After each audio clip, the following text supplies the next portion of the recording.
Hello, everybody, and welcome to another edition of Disney 101. I am Tommy on the spot, and on the same screen as me, it still takes a little getting used to, is Steve. Steve, hey, how are you doing today?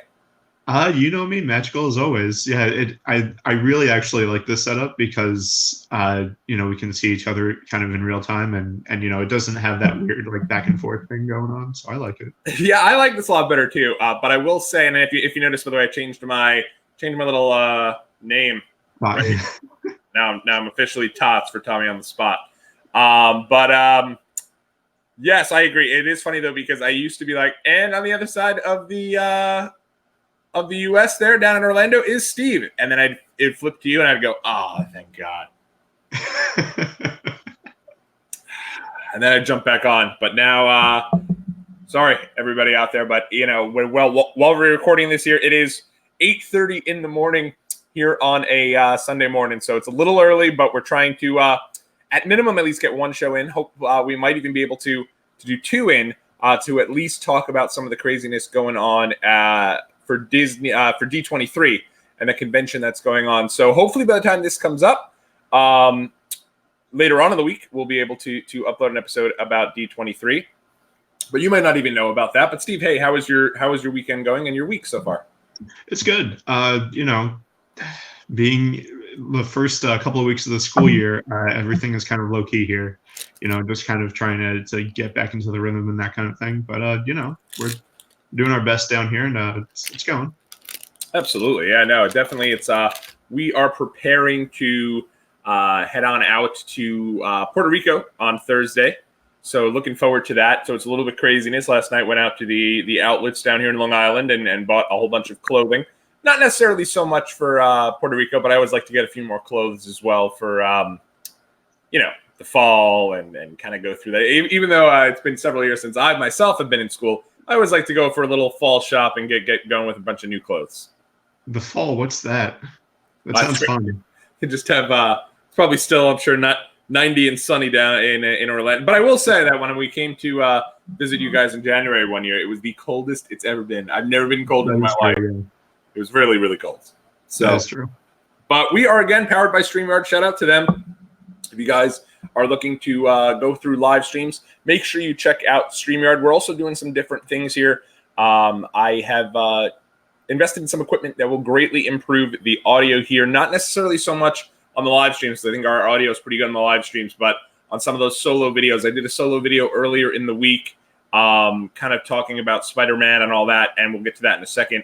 But as that dropped, I did a small video on that. But in the future, any small videos that do take place, at least on my end, we have some cool new equipment that will help to make things both very clear, a little more visually appealing, as well as the sound quality as well will be 2 thumbs up. So very cool and good to look forward to. And it was cool to kind of jump on here with you guys midweek and give you guys some quick thoughts on something as it dropped. Steve has no issue with audio and even has a cool backdrop. Like your typical cool man cavey type room over there. So I always feel like in a particular situation of where Steve is set up and vloggers and kind of news hotline type things I see on YouTube, when someone does that from a space where Steve is set up, it's always fun because you're inclined to want to tune in just to kind of figure out all the stuff that's going on behind them.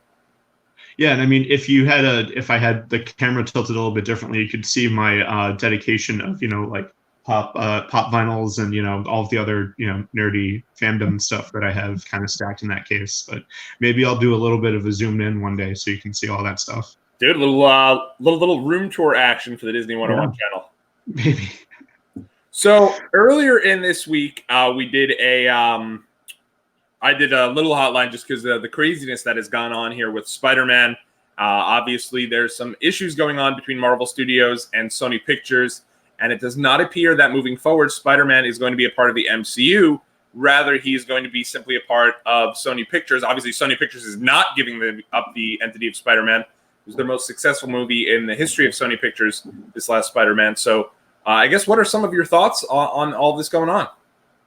I was really blown away by that because I mean we knew coming into this was kind of a tumultuous relationship that Disney and Sony had. Sony has been dragging their heels a little bit through this whole process, and it's kind of been a really, like, Disney is kind of, I mean, at least from what I have seen, Disney's kind of been like trying to get them on board with this whole thing, and trying and trying and trying, and then finally Disney is kind of like, well, if we're going to be the ones that are the whole, most of the reason why Spider-Man has been so successful, not to take anything away from Tom Holland or anyone that's worked on these movies, but I feel like they've drawn in a lot of other people that might not have been huge Spider-Man fans because of his place in the overall MCU. And you have to see how it's going to connect, and how the stories are interwoven and everything, and waiting for those stingers at the end of the credits and all that, and knowing that Spider-Man might not be part of all of the MCU for the foreseeable future is kind of crazy. And I feel like Sony's kind of they might be shooting themselves in the foot here, not agreeing to Disney's 50-50 split. So I don't know. I think it's kind of shocking, and I hope at least that maybe some sort of deal does end up happening moving forward. But right now I just can't. It's kind of hard seeing the future of Spider-Man now. Yeah, and I mean, they're saying that Kevin Feige obviously is not going to be producing the movies, which he has been producing the last 2 Spider-Man movies. And so, what are your thoughts on? Is Tom Holland going to also still be a part, or are they going to get rid of him as well? I believe, at least according to so Tom Holland actually made an appearance at D23. Oh wow! Okay. Yeah, and he basically told the audience, his exact words were, "Listen, it's been a crazy week, but I want you to know that I'm grateful from the bottom of my heart, and I love you 3000." Which, of course, for anybody that's seen Endgame, was great moment. And he said that who knows what the future holds. All I know is that I'm going to continue playing Spider-Man and having the time of my life. The future for Spider-Man will be different, but it will be equally as awesome and amazing. We'll find new ways to make it even cooler. So I'm guessing he's going to be, nothing is going to change as far as the Spider-Man movies, aside from the fact that it's not going to fit into the overall MCU, which, I could see, because, Spider-Man in and of himself is, and always kind of has been, a standalone superhero. He has teamed up with other people in the past, whether it's Deadpool or, Fantastic Four or X-Men or the Avengers or whatever. He's not that ensemble person. Like, if all of a sudden, for some reason, I don't know, Star-Lord needed his own movie for some reason, like, it probably wouldn't work. Right. Like Spider-Man, I mean, Spider-Man was one of the first really big blockbuster ones, going all the way back to Tobey Maguire's Spider-Man.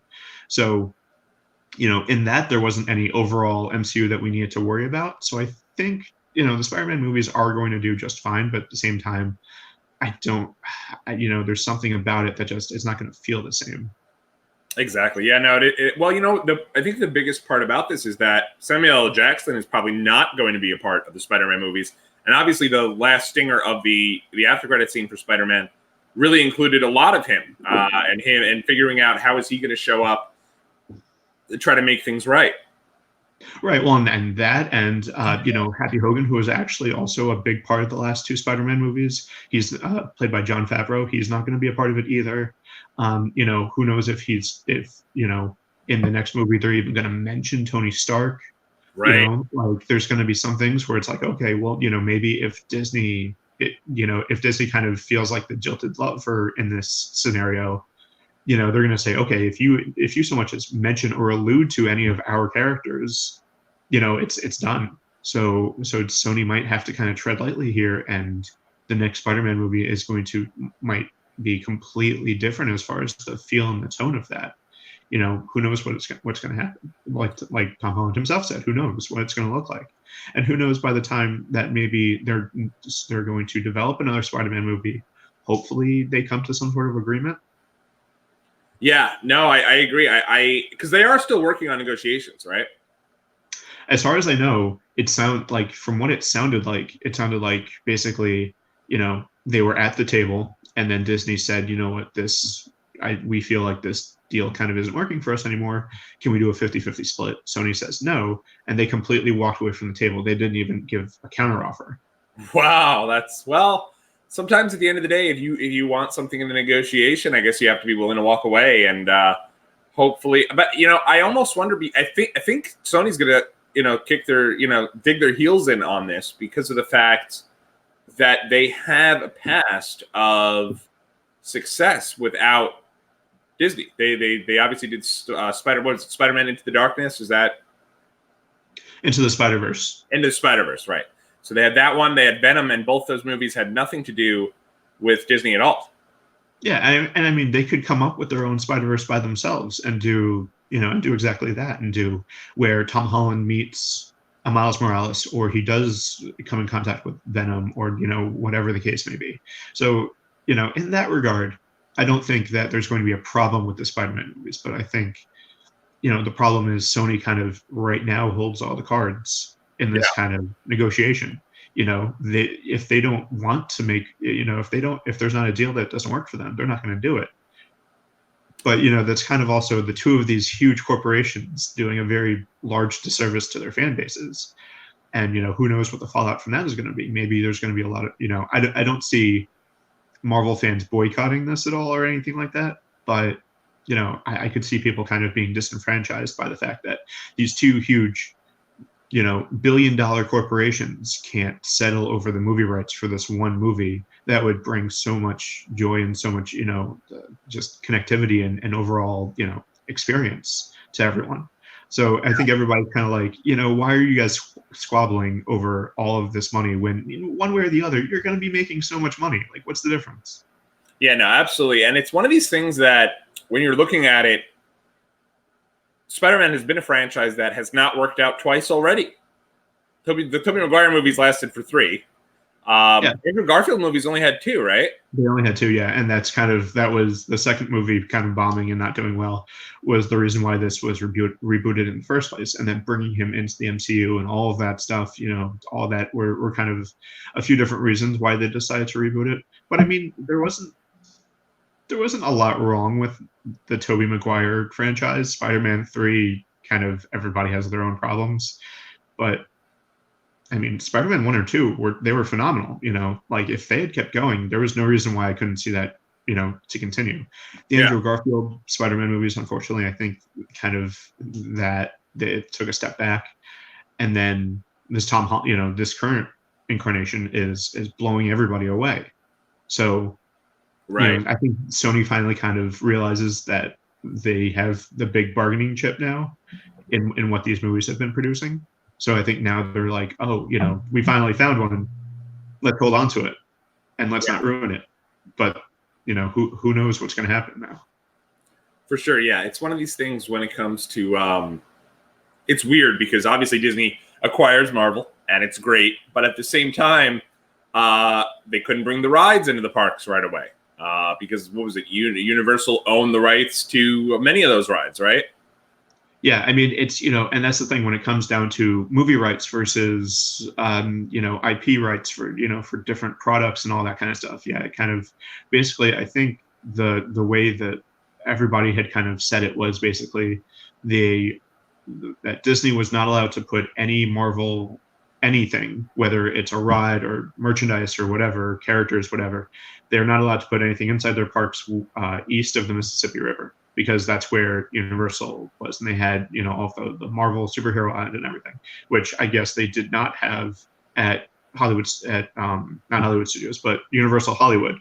I'm guessing they didn't have anything Marvel related there, and it was okay that they put stuff in Disneyland there, and then overseas, it's exploding overseas, especially with some of this new D23 announcements and that kind of thing. So it was mostly because of Superhero Island. And then there was a little bit of a stipulation there where, basically once they close those rides, they can't reopen them and they have to change the theming, which kind of we haven't seen yet. Basically they're not allowed to update the rides too much. Right. With the Incredible Hulk, they kind of redid a little bit, but they didn't update a lot of stuff. They still kept most of like the graphics and all that stuff kind of towards the 90s TV shows. Okay. But if they're, they can't go and update the Incredible Hulk, right, to include any recent stuff, so they're not bringing in Mark Ruffalo for anything, any of the Spider-Man stuff that's going to be, the Spider-Man ride. They can't bring Tom Holland in to do any of the voices, or they can't have any of that likeness come on. So that's why all they can do is Guardians, right? Because they seem to have Guardians everywhere. Guardians, yeah, because Guardians there's no presence there, right. But there's an Iron Man, there's Captain America, there's all the big ones. So because that stuff is at that superhero island area, Disney can't do anything with it yet here, in Orlando. Yeah, and it's crazy. And also, I guess X-Men is also not. That's also Sony, right? That's Fox, 20th Century Fox. But that now it's Disney. So yeah, Spider-Man is the last one. Spider-Man's kind of the last holdout here because X-Men and Fantastic Four were both 20th Century Fox. So now that Disney has those things. Well, they're rebooting Fantastic Four. Yes, yeah, and they're kind of trying to hint at different ways, and everybody has their own theories about how X-Men are kind of going to be introduced. A lot of people think that's going to be because of the newest comic run that Marvel has put out. There's a new kind of storyline that X-Men wise is coming out, so a lot of people are thinking that they're gearing up for this new storyline to be a reason or to be a way for them to kind of bring X-Men into the MCU. Because, if you think about all the things that have happened in the MCU in the past, 15, 20 years, or even beyond that, if you go back to the flashbacks with, having Captain Marvel be in the 90s and, Guardians of the Galaxy kind of sometimes being in the 80s and that kind of thing. You would think all the while the X-Men are somewhere in here, and why haven't we heard of them yet? So I think the new run of X-Men is going to kind of be a way to introduce it somehow, or maybe it be kind of like a new thing, right. X-Men are, so maybe we're going to see the first signs of mutants, and it's going to be somehow for some reason a new phenomenon now. So who knows? There you go. Yeah, I can definitely see that. And actually, it's funny. I was just looking up. There is still that X-Men movie that's kind of coming out, right? There is, but because of all the other kind of 20th century flops that Disney has kind of, because when Disney bought it, there were all these movies that had already been made, and Disney's like, okay, well, we have them now, let's just go ahead and release them. But the past couple of 20th Century Fox releases haven't really done very well, especially with the last X-Men movie kind of bombing. Yeah. So they're kind of like, do we really want to do this? Yeah. It seems like they keep being hesitant about putting it out. Well, yeah, it was supposed to be released already, a long time ago. And for whatever reason, they're kind of dragging their heels on this one too. Yeah, that's crazy. Is there anything else you wanted to get to here before we any of the stuff from D23, or should we hold off on D23 entirely until the next episode? I'm looking at some of this stuff and I'm like, maybe we talk a little bit about kind of, I guess we could tie into some of the stuff that's talking about Marvel. We could, or I mean, if we're talking about Tom Holland, we could talk about the new movie that he's going to be doing with Disney Pixar. Well, and that was what was pretty interesting about Tom Holland, because I was surprised that, I guess it was interesting to me that he was able to show up, but I guess he's still under contract with Disney, right? Well, so he was there. He wasn't there to do anything Spider-Man related. He was there because of the Disney Pixar movie that he's going to be with Chris Pratt. He's going to be in a Disney Pixar movie with Chris Pratt? See, now yeah. I'm a little behind on the D23. There's been a lot of. There's a Disney Pixar movie coming out. It's called Onward. Okay. And it's basically where it's set in a fantasy setting, but a modern day fantasy setting. Okay. So they both kind of look like there's some sort of either elf or troll or something like that. They're kind of a fantasy creature. But it's kind of modern day. So there's cars and there's, airplanes and all that stuff. But there's also, unicorns and dragons and that kind of thing. Wow. Okay. So it's, there's a teaser clip online and it's about, it's maybe a minute and a half or so long. Should I pull it up? I'll while we're here, I'll pull it up. Yeah, go. All right. But yeah, so it's going to be the two main characters are going to be Tom Holland and Chris Pratt, where they play. I think they play brothers. Yeah, so it's two elf brothers, and they kind of live in this fantasy suburban neighborhood, and then they go on this reluctant magical journey. There's not really a whole lot of information out yet, and we haven't really gotten a lot, but it looks really cool, and I'm really excited about it. It does look very cool. All right, I've got it here. Let's see. All right, so I will pull it up here, and I will watch. Okay. Oh, Steve, this looks right in your bread box already. Yeah.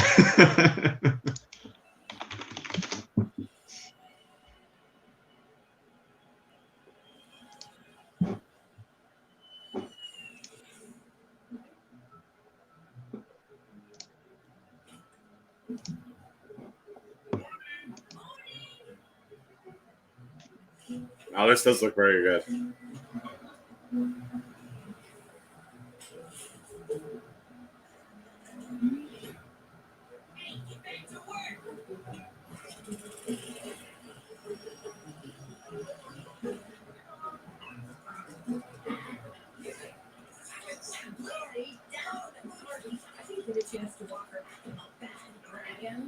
So this teenager is Tom Holland. Yeah. The one that looks like an elf version of Tom Holland is Tom Holland, and the one that looks like an elf version of Chris Pratt is Chris Pratt. This looks great.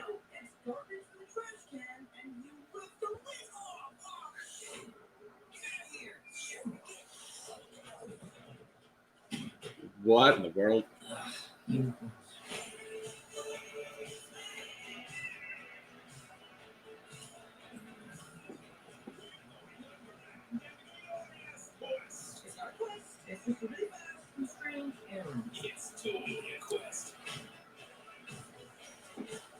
Oh, Julia Louis-Dreyfus too.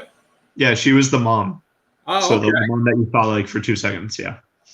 Well, that looks very good, and it's honestly refreshing to see something that's completely new to get excited about, because there were just so many remakes, so many sequels. I love them, but it's cool to get something that felt like, oh damn, this is gonna be good, Yeah, and that's a lot of the D23 stuff. It seems like it's new, except for like Frozen and maybe like a couple of other things. I know there was a couple of other, which will there was a couple of big releases that are new. Right. No, that's definitely. I know the Star Wars stuff is super cool, and it's. I know that a lot of people. I was getting messages about that and different things like that, but that looked awesome. That felt like that's one gonna have to try to convince my wife to go out and see a Pixar movie, which doesn't happen very often. But I don't understand. I personally don't get it, but I think because. So there's some that we've gone to see. Now I usually will go. She didn't come to see Frozen, but when she saw Frozen, she was like, "Oh, I get it now." I'll never forget somehow randomly watching Frozen WrestleMania 30 weekend in somehow it was like party. Let's take a couple minutes and watch Frozen, and she absolutely loved it. So that one looks great though, and it's funny that. It's funny when I see like Pixar movies now, I'm always like, oh man, this is going to be a saga and they're going to have 2 or 3, 4 of them. But it seems like Pixar, you said, is pretty much done with that, right? The last that I heard that Pixar is done with sequels. So, and which I'm all on board for. So, 100%. I would totally, from what it seems like, this could totally be like a trilogy or like some sort of franchise. Yeah. But I think that it's going to be great no matter what. So, but I'm really excited for it. Yeah, no, me too. It looks awesome, and I'm glad we got to check that out. And anything, I always feel like whenever you see or hear about folks that come from one entity and now they're working together somewhere else is pretty cool. I know, like, I guess not. Wasn't Liam Hemsworth also in like Men in Black? Well, I think that was Chris Hemsworth. Yeah, Chris Hemsworth was Liam Hemsworth. Yeah, he was in the new Thor. I think it was Thor, but maybe it was his brother. That's what I'm trying to. Yeah, It was Chris Hemsworth and it was Tessa Thompson, who both of them they played next to each other in Thor. So yeah, it was kind of fun. Yeah. So did you see that Men in Black? I did not. I think for me, I'm just over Men in Black, so I didn't see it. But the idea of that made me much more. That made me think about it a little bit more than I necessarily would have if they weren't in it. That kind of seemed like one of the movies that we would have went to when, if we were like during North Shore Day Camp days. 100%. That definitely would have been a North Shore Day Camp movie. Yep, you go get your popcorn, everyone sits there, and you kind of watch it, and then you leave, and you're like, that wasn't bad. Or maybe you just and then, you kind of forget about it 10 minutes after, on the way home. Yeah. I feel like we went to the movies like every single week, and would just see like anything PG and under. No matter what it was in there. Yep, pretty much. All right, well, that is going to do it for us right now. Now, when you see this show, this very well might be our second one that's uploaded like maybe Wednesday morning, and you may already have seen us do a D23 episode. So hopefully we'll be able to get another one in here today, but glad we were able to at least talk about that. Any closing thoughts on Spider-Man before we kind of start to wrap things up? It seems like the good news here is that it's not completely the end of Spider-Man, because a lot of people are kind of like, the sky is falling type. This is the end of Tom Holland, as Spider-Man, and they're going to reboot it again and blah blah blah. It doesn't seem like that, and partially because of the fact that I think that because Sony still owns the movie rights to Spider-Man, Disney and Marvel can't go and do their own, and they can't reboot it. So I think that also is probably going to save it. I would rather not see a Spider-Man reboot. I agree. Enough. Like, I feel like if it doesn't work, it's got to be done. Yeah. So but hopefully good things come out of it, and hopefully this situation gets resolved. And it also seems like, you're still going to get like Zendaya will still be in the movie. A lot of like those characters from. I feel like instead of it, you'll still have your post-credit teaser, but instead of it being, hey, I wonder if this is going to let us know maybe what's happening in Guardians or what's happening in the next Black Panther or anything. It's going to be like, hey, maybe he bumps in, as you said, maybe he bumps into Miles Morales. Maybe there's some tease of him and Venom coming together. Yeah. So it's more, I feel like it's going to be, as you said, instead of it being that Marvel Cinematic Universe, it'll just be kind of that Spider Universe, and he's going to be like his own entity. Which I think is okay, and that's kind of the way that he was kind of leaning anyway. It kind of seemed like he was trying to... He really enjoyed being a superhero, but he didn't really want to be part of the Avengers so much. So it might be a kind of thing where, they just kind of mention, oh yeah, they're going to leave me alone now. Cool. Right, because they can't. and that's all they say about it. And then it just keeps going. Or maybe they can go like wrestling style, and instead of calling them the Avengers, they call them the Revengers or something like that, just so they could like kind of. Or he just calls them those guys that I worked with that I can't say. Flying SOLO from now on and do my own thing. Before we do leave, though, what do you think? And we'll end with this here. What do you think about our main man Andrew Luck as he is retiring at the age of 29? I think that if he's retiring because of like injuries and that kind of thing, and one reason or another, it's a personal decision. I know a lot. It's kind of surprising. It is very surprising because like you said, the guy's only 29, but he has battled some injuries and stuff. But it's so it's really weird to see now both him and RG3 kind of not with the stretch. He was the golden boy. He was the one that was going to bring the Colts back to glory and win all these Super Bowls and everything, and it just never happened. So it's kind of sad. It is really sad. It's a situation where probably my favorite playoff comeback in the history of football was one of them at least was the game where the Colts came back against the Chiefs a couple of years ago. They were down by like 30, and Luck brought this insane comeback back. And then obviously they would go on. I think it was that year, maybe the year after, where it felt like every year they were getting better. It was like Luck made the playoffs once and they lost in the first round. Then he made the next round once and then they lost. And then he made all the way to the AFC Championship, and they had the Deflategate saga against the Patriots, and they lost. And it's sad, and it's funny. As I was telling you off air, it's crazy when the Colts now are in a situation where the year that Luck came out and everyone was going to suck for Luck was the term that everyone was doing. was they ended up where they didn't even have to. They had like some backup that was not prepared to take over as a starting quarterback at all. They thought Peyton would be good to go for the start of the season. He wasn't, ended up missing the entire year, and they did awful. And they ended up in a perfect position where, okay, we didn't do well, but here we go. We're going to be in a situation now where we can get Andrew Luck. Like, couldn't have gone any better. And now this year, it looks like obviously Luck is retiring. So he's not going to be there. They have Jacoby Brissett and a couple other, Philip Walker, who, if Philip Walker was walking down the street, he could walk right past me. I'd have no idea who he is. I'd have no clue who he is. And these guys are going to be your new quarterback. And it's like, do they go out and get Kaepernick, or do they tank for Tua? Because Tua is coming out. He's obviously the Alabama quarterback. He's coming out of college. He is about as big a can't miss since Andrew Luck. And here we go. They're in a situation again where it's like they'll have one down year, and they could be right back in it 2-3 years with Tua sitting under center for them. So it's very interesting. Yeah, and wasn't the QB Painter?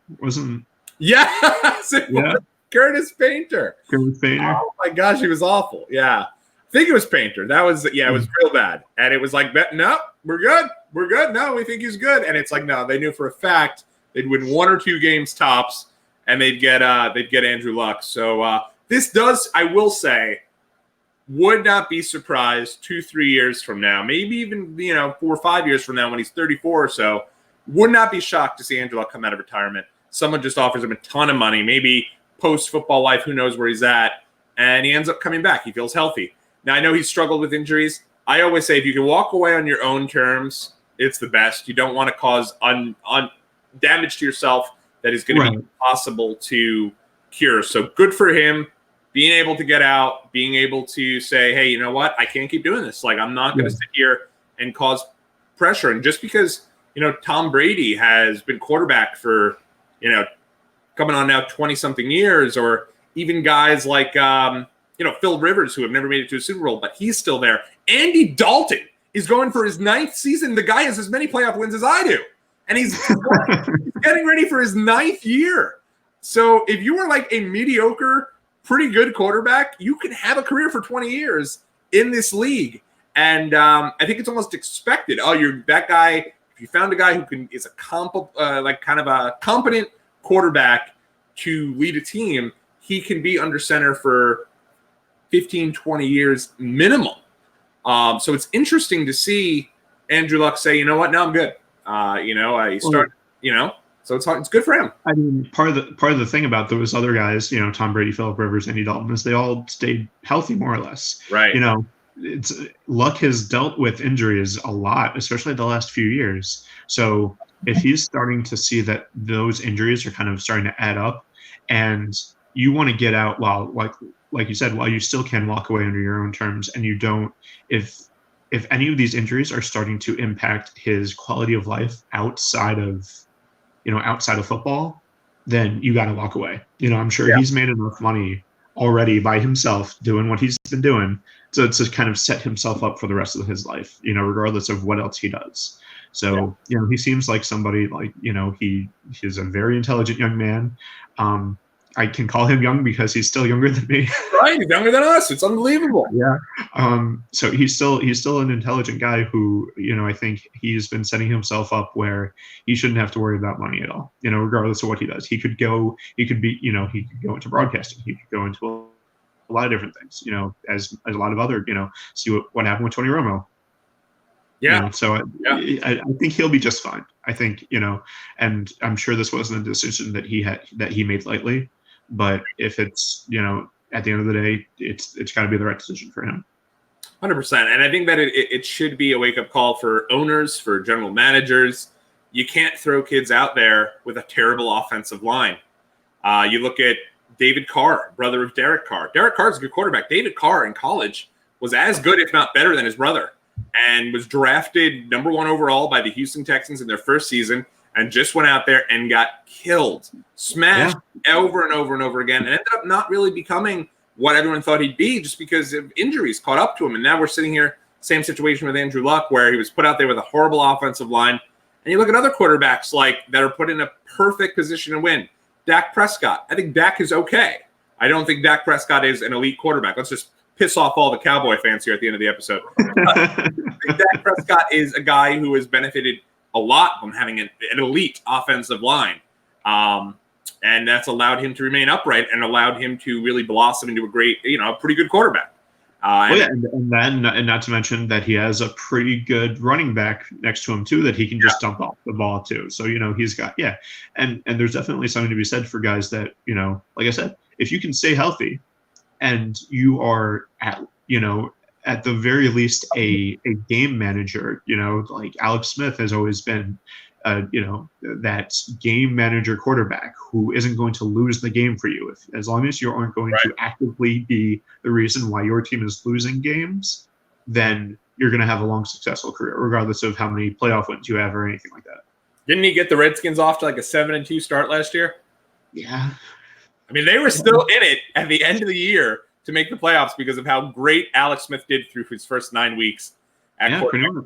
Underappreciated quarterback in all of football. I love the guy. He's the reason why I've disliked 2 franchises now, the Niners and the Chiefs. I won't root for either one of them because of the disrespect they showed to Alex Smith. And, so I agree. And, I guess it's sad to see Andrew Luck hang it up, but I'm glad I got to see him play because he did some really special things on the field during his short tenure in the NFL. Yeah, absolutely. So it's good to talk a little bit about football. Obviously, I know we're big fans of it. We're not going to let football kind of take over the entire show. But when there's something huge that drops or, we've alluded to the idea of doing our maybe not next week, but the week after before football season, maybe doing a little bit of an NFL preview, which I think is okay here on the Disney Channel here. Right. Yeah. So, all right, guys. Well, we'll see you guys in the next video.